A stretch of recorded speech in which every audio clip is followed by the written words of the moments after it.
नमस्कार दोस्तों, मैं हरिओम आपका स्वागत करता हूं आपके ही यूट्यूब चैनल में। आज हम लोग इतिहास में देखेंगे भक्ति और सूफी आंदोलन। प्रश्न संख्या 1 आपके स्क्रीन पर है। भक्ति संस्कृति का भारत में पुनर्जन्म हुआ, किस काल में पुनर्जन्म हुआ माना जाता है? आंसर करें। पुनर्जन्म हुआ माना जाता है कब? तो 15वीं और 16वीं शताब्दी में। कब माना जाता है? डी आंसर होगा 15वीं और 16वीं शताब्दी में। नेक्स्ट क्वेश्चन नंबर 2, निम्नलिखित में से कौन सुमेलित है? कौन सा इसमें सुमेलित है? आपका सही जवाब क्या होगा? इसका सही जवाब होगा सी सुमेलित है द्वैतवाद माधवाचार्य। ठीक है। प्रश्न संख्या 3 की तरफ हम लोग बढ़ते हैं। क्वेश्चन नंबर 3, निम्नलिखित में से किस भक्ति संत ने अपने संदेश के प्रचार के लिए सबसे पहले हिंदी का प्रयोग किया? तो सही आंसर है रामानंद ने किया। किसने किया? रामानंद ने किया।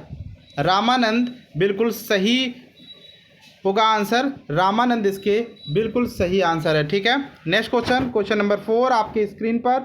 भक्ति आंदोलन का आरंभ किसने किया था? भक्ति आंदोलन का आरंभ किसने किया था? तो भक्ति आंदोलन को आरंभ किया था अलवर संतों द्वारा। इसका आरंभ किया गया था। किसके द्वारा आरंभ किया गया था? अलवर संतों द्वारा इसका आरंभ किया गया था। नेक्स्ट क्वेश्चन नंबर 5 आपके स्क्रीन पर। सभी भक्ति संतों के मध्य एक समान विशेषता थी, वो क्या विशेषता थी? आप सही जवाब करेंगे। बिल्कुल इसका सही आंसर होगा अपनी वाणी को उसी भाषा में लिखा जिसे उनके भक्त क्या करें? समझ सके। वीडियो अगर आपको पसंद आए तो लाइक करना मत भूलिएगा। साथ ही साथ अगर आप हमारे चैनल पर नए हैं तो चैनल को कर दीजिएगा सब्सक्राइब। आपके लिए मैं डेली 6:15 पे लाता हूँ हिस्ट्री के क्वेश्चंस और 5:30 पे मैं शाम को लाता हूँ आपके लिए ज्योग्राफी संबंधित प्रश्न। आप ज्योग्राफी और हिस्ट्री वाले प्लेलिस्ट में जा कर के सभी टॉपिक को अलग अलग क्रमवार दिया गया है, आप उसको देख सकते हैं। पूरा का पूरा ज्योग्राफी और पूरी की पूरी हिस्ट्री हम कवर करवा रहे हैं प्रश्नोत्तर के माध्यम से। तो रामानुजाचार्य किससे संबंधित हैं? रामानुजाचार्य विशिष्टाद्वैत से संबंधित है। किससे संबंधित है? विशिष्टाद्वैत से संबंधित है रामानुजाचार्य। नेक्स्ट क्वेश्चन आपके स्क्रीन पर। कोई व्यक्ति किसी व्यक्ति से उसका धर्म, संप्रदाय या जाति न पूछे, यह कथन किसका है? यह कथन किसका है? बिल्कुल सही जवाब है रामानंद का ये कथन है। किसका कथन है ये?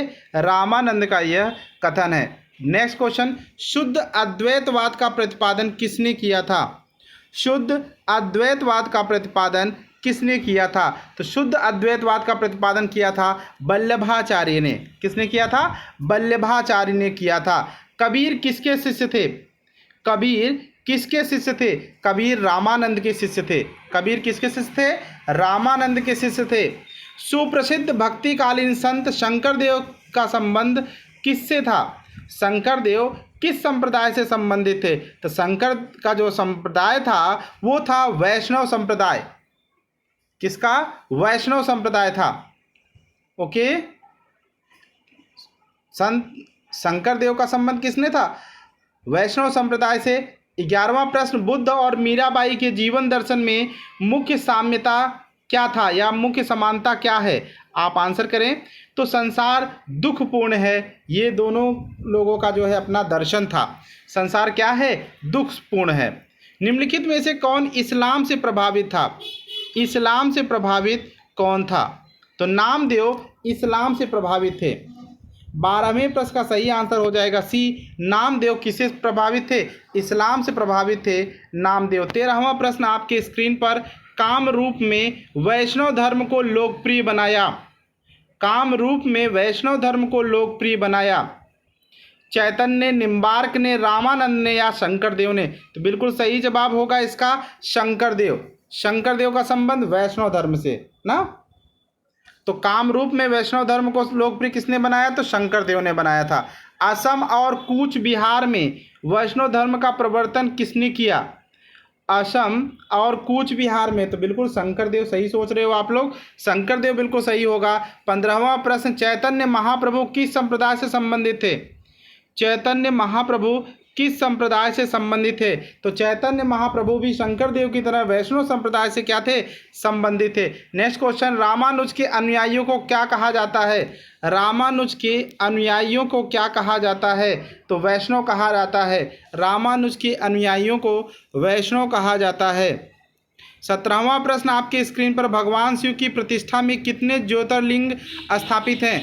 भगवान शिव की प्रतिष्ठा में कितने ज्योतिर्लिंग स्थापित हैं? जवाब करें फटाफट।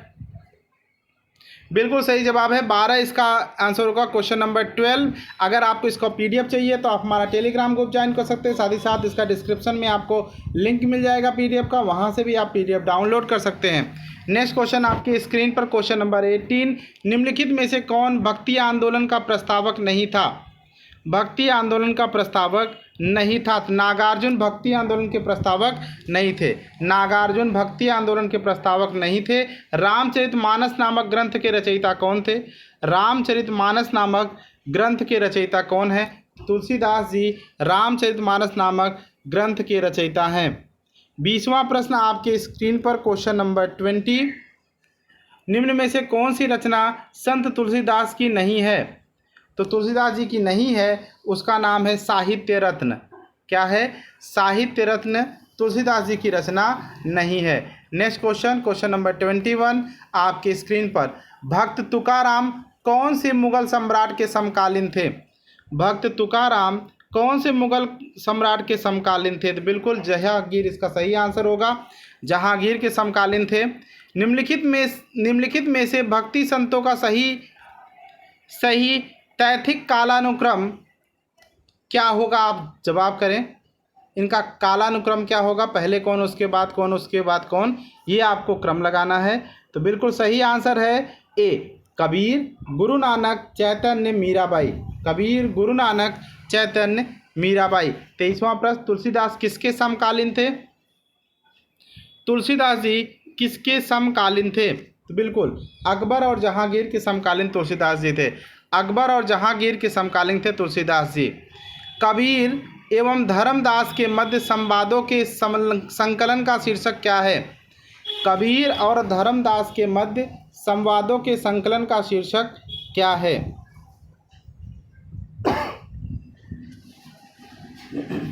आंसर करें।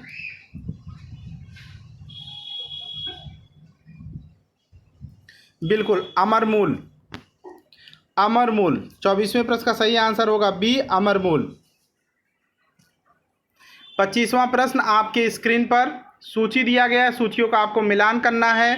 एक तरफ भक्ति संत दिए गए हैं, दूसरी तरफ उनका व्यवसाय दिया गया है। नामदेव, कबीर, रविदास, सेन, ये इनके जो है आपको व्यवसाय बताने हैं कौन कौन से। 25वें प्रश्न का आप सब आंसर करें।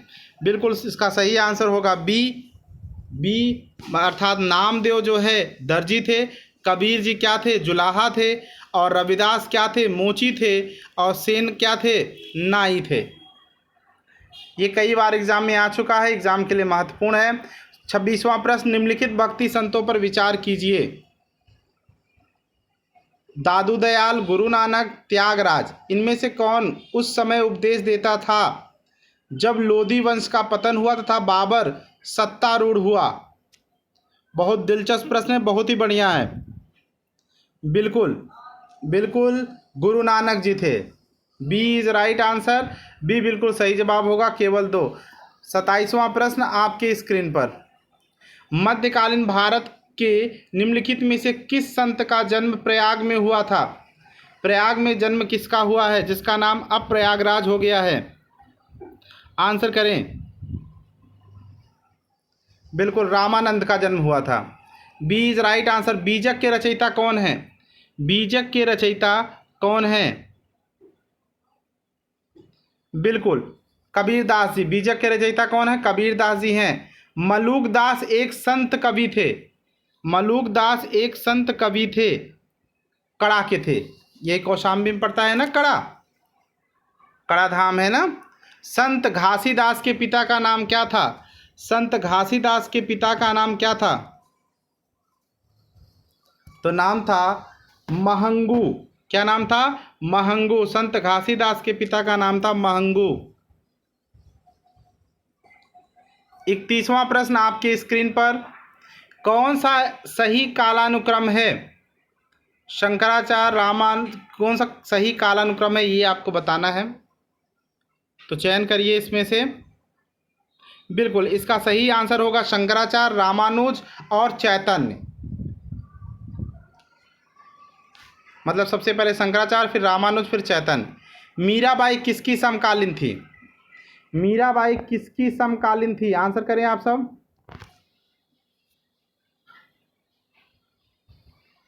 बिल्कुल, तुलसीदास के समकालीन मीराबाई थी। तुलसीदास जी के समकालीन मीराबाई थी। निम्नलिखित में से कौन वरकरी संप्रदाय का संत था? वरकरी संप्रदाय का संत था। निम्नलिखित में से कौन वरकरी संप्रदाय का संत था? तो सही आंसर होगा नामदेव। नामदेव जो थे वो वरकरी संप्रदाय के जो है संत थे। तो वीडियो हो गई यहीं पे समाप्त करते हैं। कल फिर मिलेंगे भक्ति और सूफी आंदोलन संबंधित पार्ट 2 लेकर के। लाइव होने का टाइम क्या है? लाइव होने का टाइम है 6:15। आज के लिए बस इतना ही। कल फिर मिलते हैं। Thank you, thanks for watching.